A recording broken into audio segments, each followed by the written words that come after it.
swap on over into the main screen. Spawning over here in the left-hand side of Neo Sylphid 2.0, it is our green Zerg player. It is Hero. And over here, it's our yellow Terran. It is Rush. So Rush taking a loss in game number 2, victory in game number 1. What is game number 3 going to bring up for both of these players is my curiosity. The 9 pool into Spire play just seemed to be very strong. Cross map on Polypoid. Mutas are very effective just because they can get to the other side of the map very quickly. Neo Sylphid, not so much, but you can still go all in on those mutas. Why? Because if you watched my earlier series of PvP, which was Sorry versus Mighty, I talked quite a bit about the air gaps on Neo Sylphid. Very effective for air units. And that's actually why I see a lot of Terrans seem to go for their dual port Wraith on this map as well, because you can really take a lot of advantage of Zergs in this style as well, using the huge amount of airspace to get those Wraiths in, do a lot of damage, build them up, and potentially overwhelm Zerg. So we'll see if we'll see if Rush goes for a very quick gas, in which case we'll see a little bit more of an indicative tech style, but right now it looks like we're going to skip that. I just see... Okay, never mind. Oh, I was watching the other player's map. So we did get a 12 hatchery down here for Hero, and Hero is getting the pool behind this, so we're really just kind of playing this a little bit more econ focused than second game where we went for that 9 pool. Meanwhile, Rush is going for very standard Terran play. We're going to probably get 1 to 2 Marines, get a CC up, but as soon as as soon as we see this hatchery, eventually. No, never mind. I think we did see the hatchery because we already just went down for that 15 CC. Before we even threw down the second supply. Or any Marine. There's a lot of dancing over here between the drone and the SCV. But yeah, so this actually does open up a huge amount of opportunities here for Rush. I was kind of talking about game number 2. In the opportunity where you get a 15cc and go into 2 Racks Academy against a 2 hatchery play, there is a bit of a window, especially on a map like Neo Sylphid where the rush distance isn't too massive, to get enough Marines and medics out to kind of hit right before the mutas hit. So we'll have to be very careful and watch exactly what those timings are going to look like here.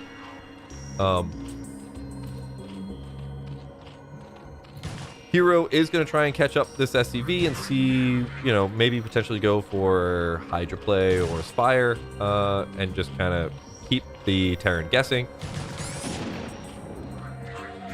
If it's like anything of the Zerg opponents that I play on ladder, their immediate play is to go into Lurkers. They're going to fail that Lurker push. They're going to go into a Defiler, and then they're going to go into an Ultra, and they're just going to forget to build a Spire at any time and die to Science Vessels. But then again, I don't think Hero is an 1800 MMR Zerg. It doesn't follow the 1800 MMR Zerg playbook. So Lair did finish up. No, is there Spire? Okay, so it's just going to be standard Spire play. Ooh, SCV does get in here. Does it scout it? It does. Oh, that's a very great, useful scout there for Rush. Now, here's the question. Does Rush go for that timing? It's very difficult for Zerg to kind of balance out Sunken, Zergling, Spire, Larva into drones, and etc. So there is an opportunity here. As the academy finishes, we get a couple of medics and we just walk across the map. But there's also a dicey balance there for the Terran as well. Rush does have to balance out whether or not the Marines that he's going to have are really kind of expendable in his game plan going on into the mid game. If he feels like, oh, okay, yeah, no, we're definitely doing this Rush. There's a fire bat. If he feels like that those Marines are going to be very useful into his game plan, and he has a different type of push prepared, then, there's a good amount of chance. Okay, a couple of Zerglings do come in here trying to punish this. fire bat and a Marine. Oh, the SCVs, let them in. Oh, come on, just keep going. Just commit, just commit, just commit. Or not. Never mind. There's 2 Sunkens. You can't do that. But we forced 2 Sunkens, and no, actually, that's quite a bit of an investment there. As long as these Zergling don't really do too much damage to Rush, actually, I think that was worth it. Anyway, it's very important to kind of balance out whether or not losing those Marines is going to be too drastic. Because sometimes Terrans like to focus on not building as many missile turrets and instead focus on a whole bunch of Marines. But if you lose all those Marines, you have to build a lot of missile turrets because the Zerg will just overwhelm them very quickly, as in game number 2 of Rush vs. Hero. So we do have a couple of missile turrets now coming down here for Rush. Hero is just about to get across the map, but it doesn't matter. Hero also has a 3rd base coming up here. And given that we don't have a gas here, I don't think we're going all in on mutas. I think this is going to be a very just standard Zerg play here for Hero going on into the mid game.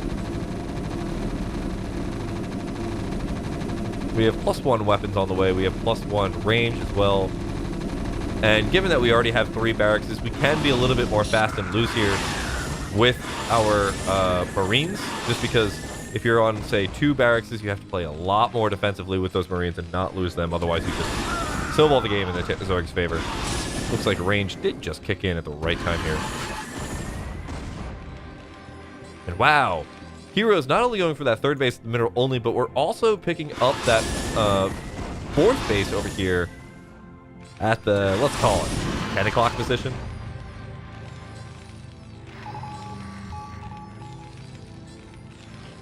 But we're not seeing that much other tech coming out here. We don't really have Hydras coming out yet. The Hydra Den would be indicative of lurkers.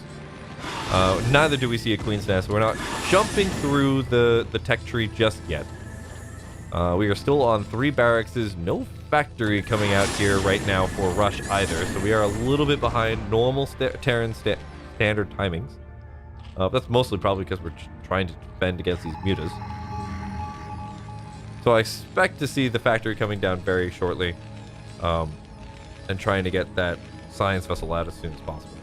But here we go. Again, we're putting this Marine ball in the middle of the map. And this is exactly what happened in game number 2, where we put this out in the middle of the map. We lost all the Marines, and then we just kind of snowballed the game into losing it, just because we didn't have any missile turrets back home. This game, we kind of fixed that problem. We have a lot of missile turrets this time. And no second gas getting picked up yet, but we are still moving into the mid stages of the game. And we are also moving into the middle of the map here with Russia's bio ball.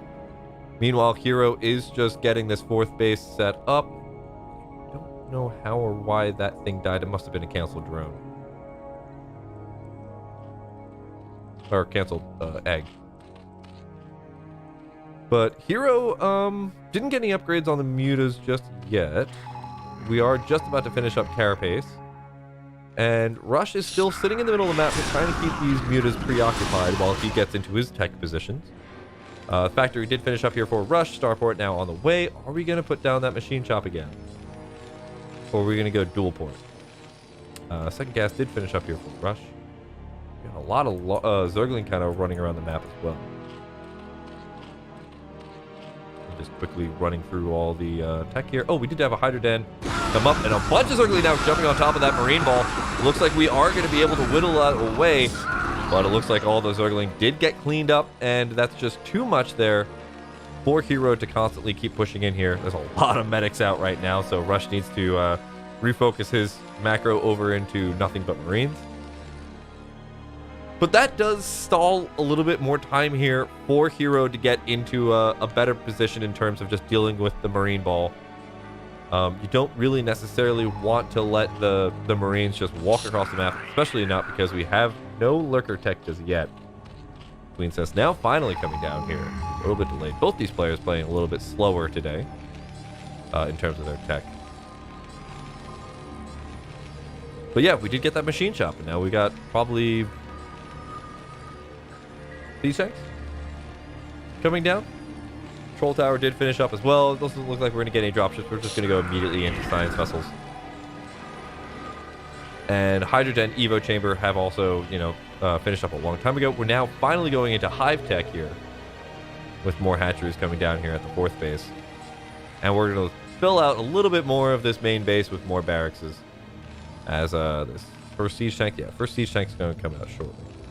And that siege tank is really just mostly useful for shredding Zergling before they really get on top of the Terran army, as well as mostly, I mean, 90% of their job is to just deal with lurkers. We might sacrifice getting siege mode just because all we really need to do is range those lurkers. A unsieged siege tank does outrange a lurker, so that's very useful. And moving on to the mid game, I'm a little bit worried for Rush here, just because he is on 2 bases for a really long time, and Rush is already at 4 bases, and this is exactly why not punishing the Zerg and not being out and really doing a lot of damage here is so scary. Look at this. You cannot fight that many lurkers just burrowing. You have to get siege mode, and you have to have the siege tanks already on top. And here, look at this. We're just going to bully on top of these Marines. The Marines trying to run away, but look at that. We lose so many of those Marines already. Now, we lost a lot of those lurkers, but that just completely removed the option of pushing out into the middle of the map anytime soon. Now Rush is actually in a huge amount of trouble. This is going to let Hero run away with this game, having no presence on the map at 11 minutes. This is exactly the time that Terran needs to be out on the map and really punishing Zerg. We've got +1 upgrades on the weapons done already. We have another set of something from the eBay coming in. We do have a science vessel out here. It does have a radiate most likely, and we have siege mode now, so we can't necessarily push it and break this. It would be suicide if we did. Okay, we did split up. Dude, is still a little bit damaged there. We did get that +1 carapace before.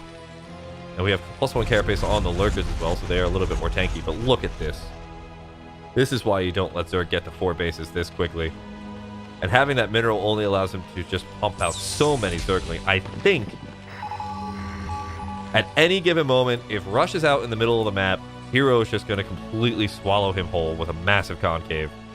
And so Rush feels like he has to push out right now, and I kind of agree with him. He does have to do something. But I don't know what he's going to be able to do. It looks like it's going to be another radio on top of those mutants, and Lurkers getting on top of the entire army here of Rush, but Rush does micro backwards. Very nicely done. Here comes the siege mode. We don't have the Filer tech just yet. We're getting a lot of good shots on those Lurkers. But guess what? With the Lurkers being burrowed, the siege tanks don't do spreading damage. It looks like most of those mutas will get cleaned up, and there's only 3 Lurkers left. We will have to back up for a little bit of time, but Rush is setting up Hero is setting up another giant push to come in here. Rush has got a lot of barracks, and we can stay on 2 bases for a long time here. But Hero has got another base put up here at a 5 o'clock position. At the 3rd base here for the 12 o'clock position. And we only have 1 siege tank. So many Lurkers coming in here. We don't even have the Filer tech done yet. We don't even need the Dark Swarm. Whole bunch of Scourge coming in here. They look like they want to take out those science vessels. And we will be able to shortly. Some Irradiates going down here. But we are just going to completely bully the Terran back into his natural. The Defiler mound has finished up here. Do we have any Defilers yet? I don't see any. We may just be able to win with just pure Lurker alone. Pure Lurker link. That base did finish up. Now we've got another gas out here for Zerg. The dropship's going to try and sneak by. But on 1 starport, that's a huge investment. Going to try and kill these Lurkers before they burrow, but they burrow. We still only have 1 siege tank. A bunch of Lings coming in here to get on top of those Marines. It's 1-1 now in terms of the upgrades. Siege tanks are now getting attacked. We did drop, but it immediately got cleaned up by Scourge and Zergling. And I think this is too much for Rush. Hero just was able to run away with that map. And there we go. Hero's going to take a 2-1 over his opponent. Oh my god. Hero played game number 3 so well. So well. So that's going to be a 2-1 in favor of Hero here on this best of 3. Rush played game number 1 with a really nice cheeky build, but Hero was just too strong for Rush in game number 2 and 3. Really, game number 3, losing that many Marines in the middle of the map to that many Lurkers was just such a huge loss. Terran really needs to be out on the map in the mid game and able to kind of punish Zerg and stop them from taking so many bases. But Hero was able to, you know, clench out a couple of bases, really kind of keep Terran locked down for long enough that Hero was able to just kind of run away with the map. And at that point, it's just too difficult to break out of that choke point. So really well played from both players. This has been another StarCastTV cast from Schamtoo. Thank you so much for tuning in. If you haven't done so already, please throw down the subscription and follow on this channel, as well as check me out on twitch.tv/Schamtoo and twitter.com/Schamtoo as well. Thank you so much for tuning in. This is another one signing off.